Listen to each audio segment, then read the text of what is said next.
Hey y'all, welcome back to my channel and welcome back to another meal prep video. So this week's meal prep is not going to be quite as large as last week's, but this week I was super exhausted. This is kind of like an exhausted meal prep video, an easy meal prep. This meal prep could even be for beginners because as most of you guys probably know, we had a 16 birthday party for my daughter, and anybody that's had a birthday party at their house knows that that is exhausting. But I still needed to meal prep because meal prep is essential for myself and my family. Meal prep saves time and it definitely saves money, and it saves you from having bad food choices. So my husband and myself are full-time working parents. So again, like I said, meal prepping is very important when you work full-time, both parents outside of the home. So without further ado, let's get started. So the first thing we're going to start out with is chorizo and eggs. This is such a simple, easy breakfast to throw together, and it is a breakfast that reheats well during the week when you are at work. But I am going to just take the chorizo, cook it up in this pan, and then I usually take between 8 and 10 eggs. This time I did 10 eggs, and I just throw it in a bowl so that way I can scramble it all up together.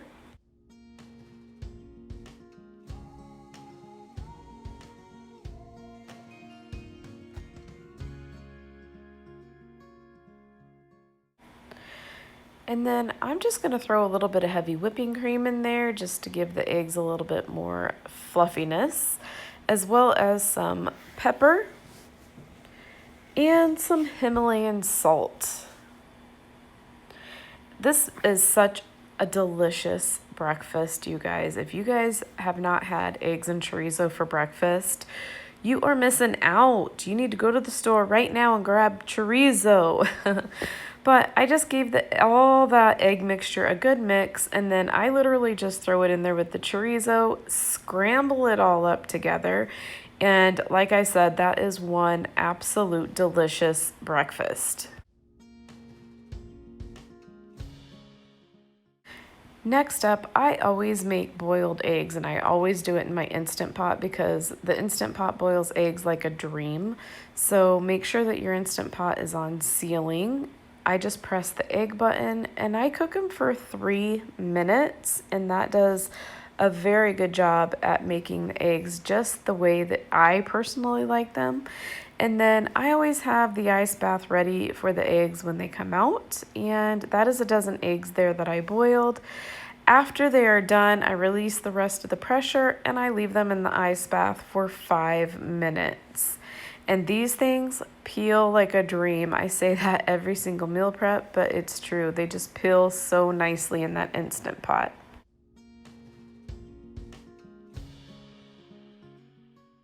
All right, then for lunch this week, we are going to be having tuna salad again, and it's going to be like a tuna slash egg jalapeno avocado salad. Last week I did not add the avocado. This week I'm adding the avocado because Oscar loves avocado as well. But I'm using 4 cans of tuna, and I'm making a big batch because I am going to send some of this home with my brother-in-law. So again, I'm just throwing 4 cans of tuna in there, and then I'm going to take some of the boiled eggs, and I'm just going to slice them with my egg slicer. Again, if you don't have an egg slicer, I highly recommend one. I'm sure you can get them at Walmart or pretty much any store. But you could do as many eggs as you want. You could do 3 or 4, even 5, 6. Literally just make it your own. I ended up putting 5 eggs in there.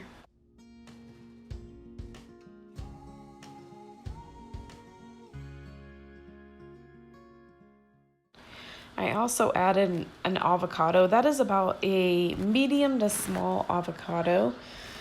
So I just sliced it up with my knife, and then I took a spoon to dig it all out of there.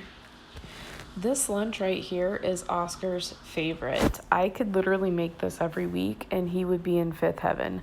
And you could even do this with canned chicken if you wanted to. It doesn't always have to be tuna.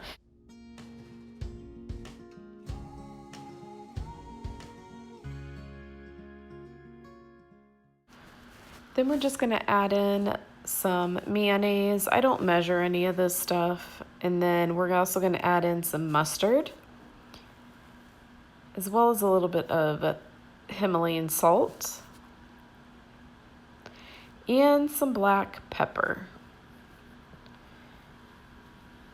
And then we are just going to give this a good mix.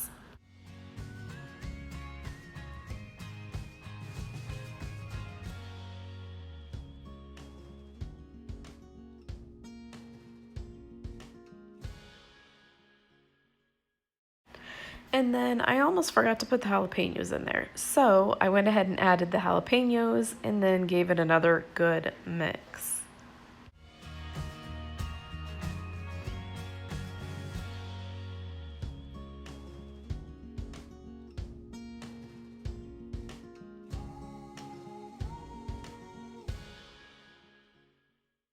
This lunch is so fulfilling and it is packed with protein. It has great fats because of the avocado, and it's absolutely delicious. All right, so next up, I'm just chopping up some green beans and some cabbage for the next couple of dishes that I will be making.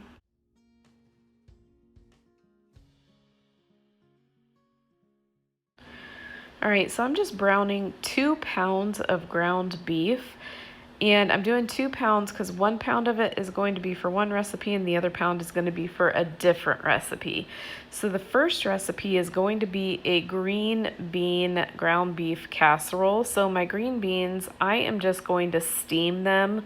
Make it easy, just steam them and get them soft. And then I am going to take half of the ground beef, so basically 1 pound of that ground beef, and I am just going to reserve it into this bowl for my second recipe. And all of these recipes will be in the description box below with links, so that way you can just click on that link and go straight to the recipe with the exact measurements, with the exact ingredients, the whole 9 yards. So now I am just throwing 3 ounces of cream cheese into the ground beef mixture, as well as it says a half a cup of beef broth. I didn't have that, so I used chicken broth. And then I'm also throwing in a half a cup of heavy whipping cream, as well as garlic powder, black pepper, and then I'm also going to do a little bit of Himalayan salt.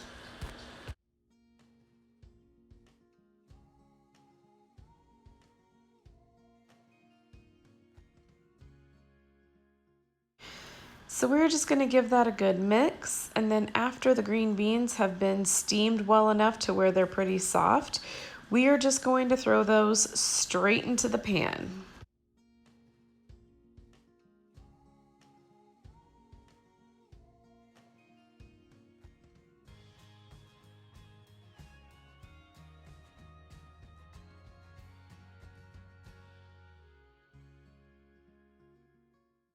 We're just going to give it another quick mix, and then we're going to let it simmer and let it thicken up a little bit.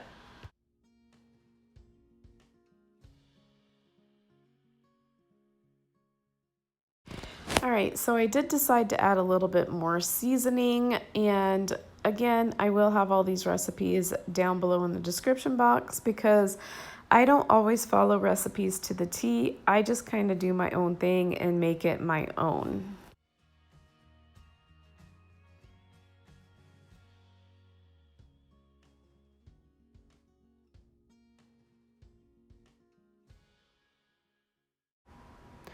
We are also going to add a couple different types of cheese. So the first one that I'm adding is a cheddar cheese mix, and the second one I am adding is mozzarella.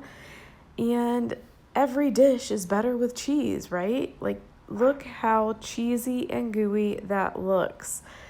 It looks absolutely amazing. This is one of the dishes that will be in my How Did It Taste video. This is a brand new dish for me as well, so I have not tasted it yet either.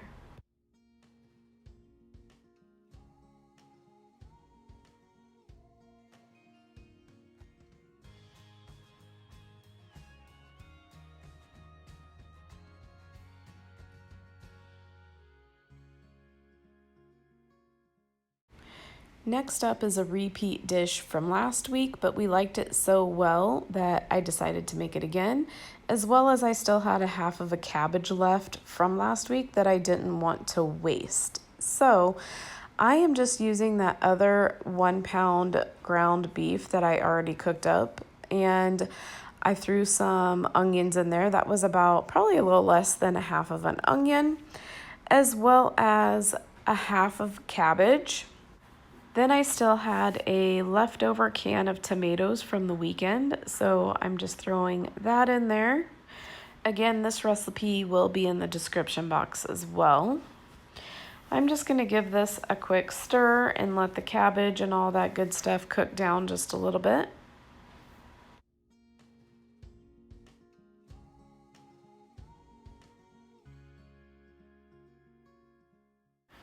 Then I'm just gonna start adding in all my seasonings, and I pretty much did the same thing as last week, so it only calls for a couple of different seasonings in the actual recipe, but I made this more of like a taco style, so I used all the kind of the traditional taco seasonings: garlic powder, onion powder, cayenne pepper, paprika, cumin, oregano, salt, pepper, and chili powder, and it just made this dish, in my opinion, probably so much better.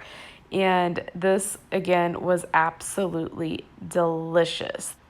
This was actually a brand new recipe to us last week, and this was in my last week's How Did It Taste video. And again, an excellent, easy recipe.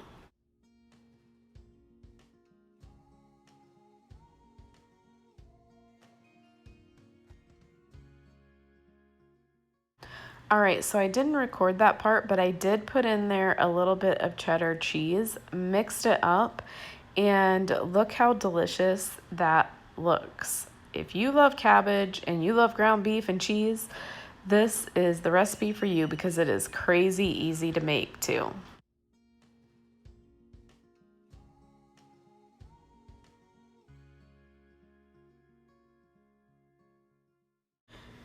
All right, so this next recipe is another brand new recipe that will be in my How Did It Taste video. And I thought I had chicken breast in my freezer and I did not. So I was kind of bummed because I think this recipe would probably be better with fresh chicken. But I ended up having to use canned chicken. So those are those huge Kirkland canned chickens. I used 3 of those. I basically put it at the bottom of that dish that I already sprayed with avocado oil. And I just kind of spread that out. And then I had to make my own marinara sauce because I didn't have any. So I just basically used a can of whole tomatoes. I blended it up and then I put my own seasonings in there, like oregano, garlic powder, and onion powder. And then I just poured 1 cup of the marinara sauce that I made over the chicken. And then we are just going to take, it calls for crushed red pepper flakes, but I think that would be too spicy for my family. So I ended up just putting some black pepper over that. And then I also added about probably 3/4 cup of Parmesan cheese. And then it also calls for mozzarella cheese. So it actually called for a lot of mozzarella cheese. So it called for about 1.5 cups of mozzarella cheese. I put quite a bit of mozzarella cheese, but I don't think I really put 1.5 cups because that is a lot of cheese. And I feel like every single dish I've been making here lately has been very cheese heavy. So I kind of lightened the cheese up just a little bit. And then I did add some, it says dried basil. I apparently am out of basil, so I ended up just throwing a little bit of oregano over the top of that. And then it does call for 1 ounce of crushed pork rinds. So I just took the pork rinds and I placed them in a baggie and I just crushed them up with my kitchen mallet there. And then I flipped it over and I just crushed it again.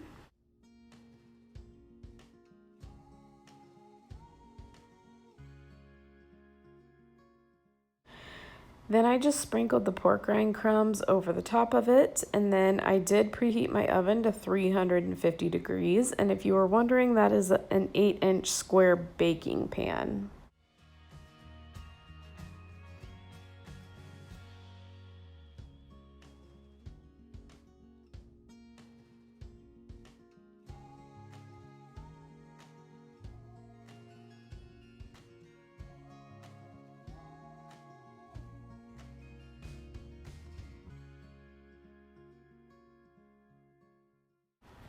All right, so in my oven, I baked this for around 20 minutes, and then I put it on broil, and I broiled it for about 3 minutes, so that way it would really get that coloration and that crunch on the top.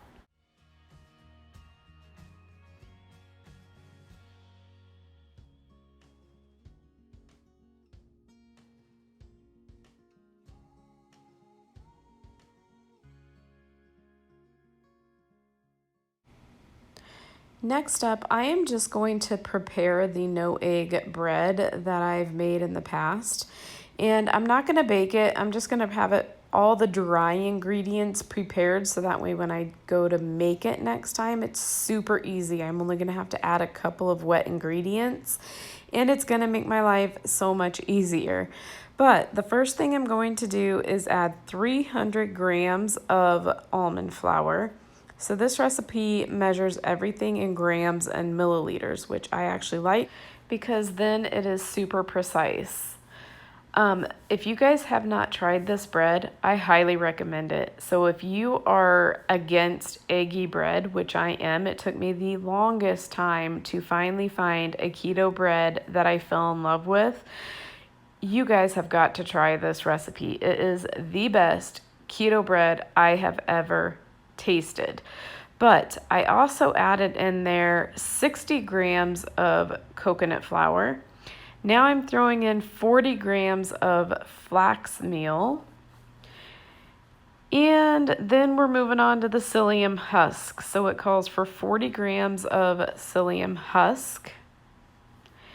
Again, this is way better than any bread recipe. I just can't talk highly enough about this. That is 1 tablespoon of baking powder, and then we're going to add 7 grams of salt. And always remember to reset your scale after you add each ingredient so that way you can measure it appropriately. So after I get all of the ingredients in there, I am just going to give this a little bit of a mix. I'm not going to worry about mixing it too much because when I go to make it, I'm just going to throw all of it in a bowl and I'm just going to whisk it up anyway before I add the wet ingredients. But this is really going to be a lifesaver when I do go to make this bread. Again, all these recipes will be in the description box below, and in this next week's How Did It Taste video, there will be just the 2 recipes. It'll be the green bean casserole and the Parmesan chicken casserole. All right, so that concludes this week's meal prep. Like I always say, I hope this gave you some inspiration and motivation to meal prep for yourself and your family. And I also hope that it gave you ideas of different types of recipes that you can make on the keto lifestyle. Because like I always say, keto doesn't have to be boring. Try new recipes, explore new recipes, and always go out there and kill it on your health journey. But for now, I think that's all I have for you guys. If you liked this video, please consider subscribing. And if you subscribe, don't forget to tap that bell so you can get notified whenever I upload a new video. And if you could do me a favor and smash that like button, I would greatly appreciate it. Thank you so much for watching. I greatly appreciate every single one of you guys, and don't forget to go out there and make today even better than yesterday.